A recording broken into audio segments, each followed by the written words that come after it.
Kala kami meninggalkan tanah air pada tanggal 1 April yang lalu, kami menyerahkan keselamatan negara, tanah air, dan bangsa ini kepada seluruh rakyat Indonesia.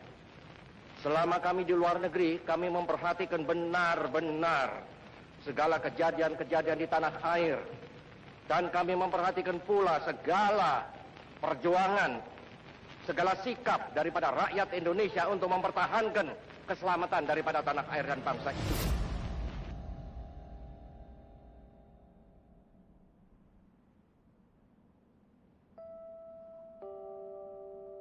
Tak terasa tahun ini negara kita tercinta telah berusia 76 tahun. Kalau disamakan dengan umur manusia, usia negara kita sudah mapan. Kenikmatan yang bisa kita rasakan saat ini tidak lepas dari kegigihan para pejuang yang melawan penjajah sampai akhirnya negara kita bisa merdeka. Cinta tanah air merupakan perasaan yang harus dimiliki dan menjadi bagian setiap individu untuk negara dan bangsanya.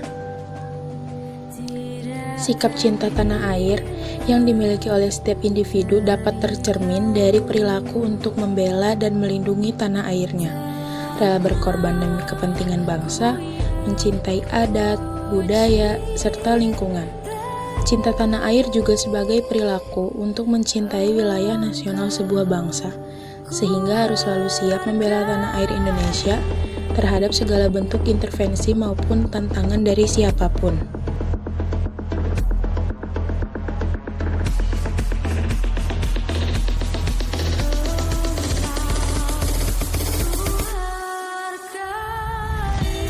Semangat cinta tanah air harus ditanamkan sejak dini, terlebih anak-anak, sehingga anak-anak sudah mengenal Indonesia dan memiliki rasa cinta pada bangsa dan negara. Dengan cara yang lebih mudah, kita juga bisa menunjukkan rasa cinta kepada tanah air. Sebagai generasi muda, kita memegang peranan penting untuk menjaga negara ini, apalagi di saat pandemi COVID-19 yang masih mewabah di negeri kita. Karena di tangan para anak muda lah masa depan Indonesia akan diemban.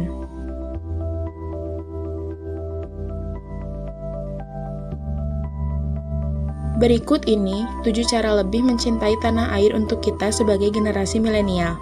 Yang pertama, bangga memakai produk asli buatan Indonesia. Dengan bangga memakai produk buatan Indonesia, kita ikut serta memajukan perekonomian dan lebih menghargai produk buatan negara sendiri. Yang kedua, menjaga dan merawat kebersihan lingkungan.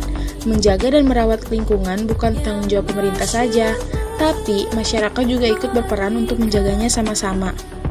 Yang ketiga, tidak menyebarkan ujaran kebencian atau berita hoax. Sebagai generasi muda yang lahir di era teknologi, kita pasti akrab dengan internet.